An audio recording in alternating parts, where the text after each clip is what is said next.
vazhdojmë bisedën në lidhje me ndikimin e temperaturave të ulta tek zemra. Mirëmëngjes, doktor. Mirëmëngjesi.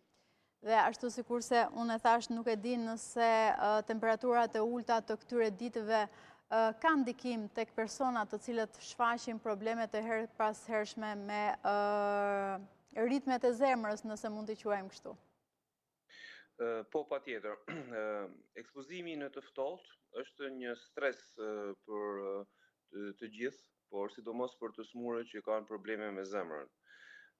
Dihet ajo që çdo njeri në bazë të fiziologjisë ka disa ndryshime kur ekspozohet në të ftohtë. Për shembull, një ndër përgjigjet fiziologjike të trupit është ngushtimi i enëve të gjakut ose vazokonstriksioni në përpjekje për të ruajtur nxehtësinë në trup dhe për të mos u ftohur, mos të ulur temperatura e trupit.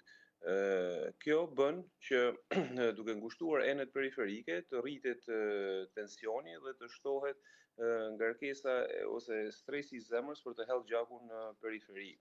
Gjithashtu, në përpjekje për të mbajtur një temperaturë konstante, zemra fillon e punon më fort dhe më shpejt, gjë që e shton stresin e kërkesën për oksigjen dhe stresin që duhet ajo të përballojë. Kuptohet që në të smurët që janë të vulnerabël, pra që janë me infarkt miokardi të kaluar, që janë me zemër të dëmtuar ose të lodhur dhe që kanë edhe hipertension e tjerë, kjo është ngarkesë e shtuar që jep ftofti zemrës dhe përpjekja për ta kompensuar këtë, mund të çojnë në prishje të ekuilibrave dhe në shfaqje të ngjarjeve ose të smundjeve edhe akute, siç mund të jetë një dhimbje gjoksi ose edhe infarkt miokardi edhe ngjarje pasaj pasoja. Dhe a kemi ne ndoshta statistika apo rritje të incidenteve kardiake, sidomos gjatë ditëve kur temperaturat shënojnë ndoshta minus?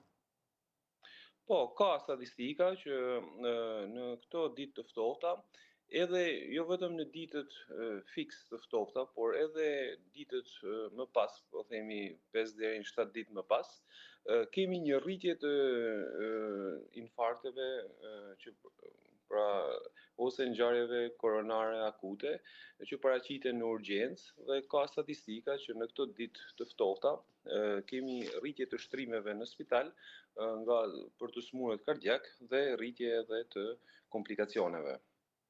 Dhe në fakt kam një pyetje që më vjen në kufjen time, kur ke ankth dhe shtohen rrahjet e zemrës, çfarë duhet të bëjmë në ato momente?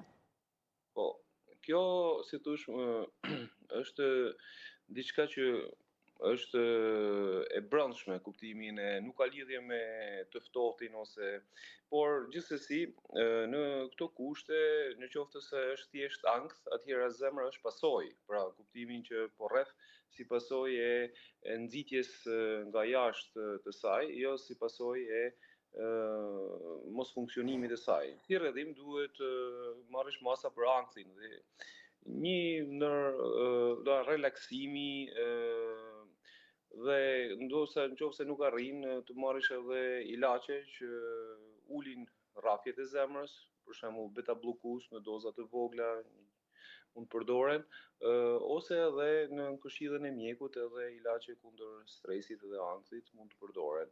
Në kushte pastaj më të qeta duhet që të promovohet si thosh një stil më i qetë jetese, kuptimin e aktivitetit fizik të shtohet dhe sepse aktiviteti fizik ul rrafjet e zemrës jo për një herë, por nëse bëhet në mënyrë sistematike.